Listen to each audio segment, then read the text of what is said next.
नमस्कार। आज के इस प्री मार्केट विश्लेषण में स्वागत है। कल का ट्रेडिंग सेशन सच में काफी धमाकेदार था, है ना? भयंकर उतार चढ़ाव ने मार्केट में एक बड़ी हलचल मचा दी। एक तरफ घबराहट थी तो दूसरी तरफ नई संभावनाएं। आइए सीधे डेटा और चार्ट्स के जरिए समझते हैं कि आज मार्केट खुलने पर क्या धमाका होने वाला है, ताकि हम पूरी तरह से तैयार रहें। तो चलिए सीधे मुद्दे पर आते हैं और आज के उस सबसे बड़े सवाल को पकड़ते हैं।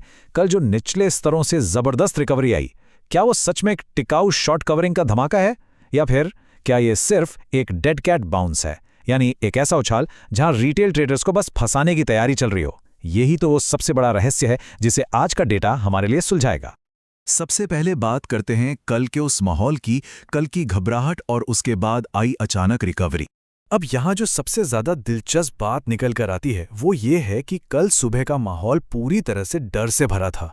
निफ्टी अचानक 23,882 तक फिसल गया था, लेकिन विनर्स और लूजर्स के बीच का जो फासला था ना, वो देखने लायक था। एक तरफ Mahindra and Mahindra, UltraTech cement और बजाज फाइनेंस जैसे टॉप गेनर्स थे जो मार्केट को पूरी तरह गिरने नहीं दे रहे थे। वहीं दूसरी तरफ आईसीआईसीआई बैंक, टेक महिंद्रा और एक्सिस बैंक जैसे दिग्गजों में भारी बिकवाली चल रही थी। ये साफ दिखाता है कि रिकवरी पूरे मार्केट में एक जैसी बिल्कुल नहीं थी। और यहीं एंट्री होती है एक बहुत ही जरूरी कॉन्सेप्ट की, जिसे बॉटम फिशिंग कहते हैं। हुआ क्या, जब पैनिक में आके छोटे निवेशकों ने अपने शेयर्स निचले स्तरों पर बेचे, ठीक उसी वक्त बड़े इंस्टीट्यूशनल खिलाड़ियों ने गेम में एंट्री ली। उन्होंने सबसे सस्ते दामों पर दबा के खरीदारी शुरू कर दी। मतलब जिन्होंने भी कल लो लेवल पर डर के मारे सेलिंग की, वो इस ट्रैप में बुरी तरह फंस गए, क्योंकि बड़े खिलाड़ियों ने वहीं से पूरे मार्केट की दिशा ही पलट कर रख दी। आइए अब जरा नजर डालते हैं ग्लोबल संकेतों और मार्केट के नए मूड पर। रातों रात माहौल काफी बदल गया है। अमेरिका और ईरान के बीच शांति की जो खबरें आई हैं, उसने ग्लोबल सेंटिमेंट्स को एकदम से बूस्ट कर दिया है, और इसका सीधा असर हमारे मार्केट पर पड़ने वाला है। गिफ्ट निफ्टी का ताज़ा डेटा एक बहुत ही शानदार इशारा दे रहा है। करीब 85 से लेकर 150 पॉइंट्स तक की एक मजबूत कैपअप ओपनिंग का मतलब साफ है, मार्केट खुलते ही कल की क्लोजिंग से काफी ऊपर छलांग लगने वाली है। और ये आंकड़े इस बात को बेहतरीन ढंग से दर्शाते हैं कि ऐसा आखिर क्यों हो रहा है। इसके दो सबसे बड़े कारण हैं। पहला, अमेरिकी बाजारों में S&P 500 और नैस्डैक अपने ऐतिहासिक रिकॉर्ड ऊंचाई पर पहुंच गए हैं। कमाल की तेजी है वहां। और दूसरा, डॉलर इंडेक्स 105.10 के लेवल पर ठंडा पड़ रहा है। एकदम स्टेबल और स्ट्रॉन्ग वॉल स्ट्रीट और साथ में कमजोर होता डॉलर, ये कॉम्बिनेशन भारतीय बाजारों के लिए एक परफेक्ट कॉशियसली बुलिश माहौल तैयार करता है। यानी तेजी तो है, पर थोड़ी सावधानी के साथ। अब आते हैं सबसे महत्वपूर्ण हिस्से पर, निफ्टी और बैंक निफ्टी के क्रूशियल लेवल्स जो आज का रोड मैप तय करेंगे। अगर पूरे टेक्निकल नजरिए से देखा जाए तो निफ्टी के लिए अब 24,000 और 24,100 एक बेहद मजबूत मनोवैज्ञानिक सपोर्ट बन चुके हैं। जब तक मार्केट इसके ऊपर टिका है, घबराने की कोई जरूरत नहीं है। लेकिन ऊपर की तरफ ध्यान रखना जरूरी है कि 24,200 और 24,350 एक बड़ी दीवार यानी रेजिस्टेंस का काम करेंगे। वहीं बैंक निफ्टी की बात करें तो 55,000 का लेवल एक बड़ा हर्डल है। अगर ओपनिंग के बाद बैंक निफ्टी पूरे 15 मिनट तक 55,000 के ऊपर सस्टेन कर जाता है, तभी वहां से एक नया और तेज मोमेंटम अनलॉक होगा। चलिए अब उन खास सेक्टर्स और स्टॉक्स पर फोकस करते हैं जहां आज सबसे ज्यादा एक्शन दिख सकता है। तो यहाँ सबसे क्रूशल पॉइंट ये निकल कर आता है कि फॉरेन इंस्टीट्यूशनल इन्वेस्टर्स यानी FIIs के डेटा में एक जबरदस्त उलटफेर हुआ है।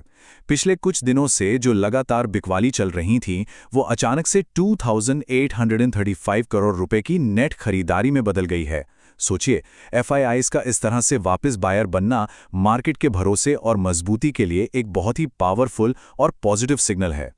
और इस बड़ी खरीदारी का सीधा असर कुछ खास सेक्टर्स पर दिखने वाला है। आज ऑटो सेक्टर में टाटा मोटर्स और महिंद्रा एंड महिंद्रा पर पूरी नजर रखनी चाहिए। इसके साथ ही FMCG और मेटल्स, खासकर वेदांता में भी काफी शानदार मोमेंटम बना हुआ है। ओहो, और एक और बड़ी बात, नैस्डैक में जो भारी तेजी आई ना, उसकी वजह से आज भारतीय IT यानी IT स्टॉक्स को ओपनिंग से ही एक बेहतरीन बूस्ट मिलने की पूरी उम्मीद है। तो इन सब को मिलाकर आज की ट्रेडिंग स्ट्रैटेजी क्या होनी चाहिए, आइए देखते हैं। कोई भी कदम उठाने से पहले याद रहे, आज एक्सपायरी का दिन है और इंडिया विक्स अभी 15.2 पर बैठा है। इसका मतलब है कि बाजार में काफी उतार चढ़ाव यानी वॉलेटिलिटी बनी रहेगी। ऐसे में गैप अप देखकर किसी भी तरह के फोमो यानी फियर ऑफ मिसिंग आउट में आकर जल्दबाजी नहीं करनी है।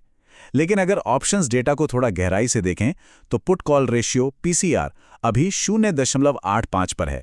ये नंबर साफ बता रहा है कि मार्केट अभी एक ओवरसोल्ड जोन में है, जिसका सीधा मतलब ये है कि यहां से एक मजबूत बाउंस बैक आने की स्टैटिस्टिकल संभावना बहुत ज्यादा बढ़ जाती है। आइए आगे बढ़ते हैं और देखते हैं कि ये पूरी पिक्चर कैसे जुड़ती है और एक अनुशासित अप्रोच कैसे बनाती है ताकि कैपिटल सुरक्षित रहे। इसके 3 बहुत ही क्लियर स्टेप्स हैं। पहला, गैप अप ओपनिंग होने पर फौरन कूद नहीं पड़ना है, मार्केट को कम से कम 15 मिनट तक सेटल होने देना है।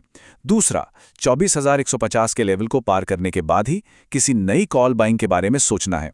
और तीसरा और सबसे जरूरी नियम, हर एक ट्रेड में सख्ती के साथ स्टॉप लॉस का इस्तेमाल करना है। बिना स्टॉप लॉस के आज ट्रेडिंग बिल्कुल नहीं।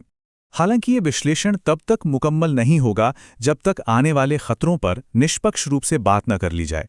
खैर देखिए, क्रूड ऑयल अभी भी $83.50 के ऊपर तना हुआ है और दूसरी तरफ रुपया अपने रिकॉर्ड निचले स्तर पर है।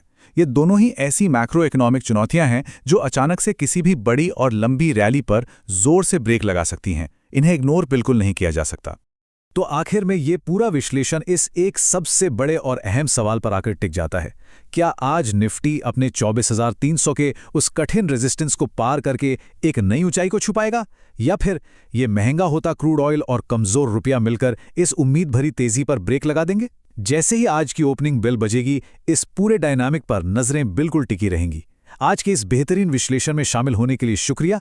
इस उतार चढ़ाव भरे लेकिन बेहद रोमांचक दिन के लिए पूरी तरह से तैयार रहें।